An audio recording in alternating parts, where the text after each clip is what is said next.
আমরা এখন এই ভাগটি করব।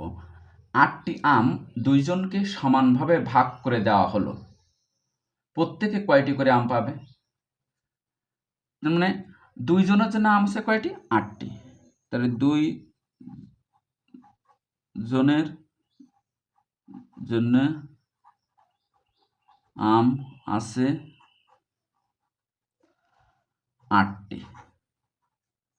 একজনের জন্য প্রত্যেক মানে একজন আম আছে, প্রত্যেকে মানে একজনের জন্য আম আছে কম আছে, তাহলে 8/2টি, তাহলে 2 এই দেন 8।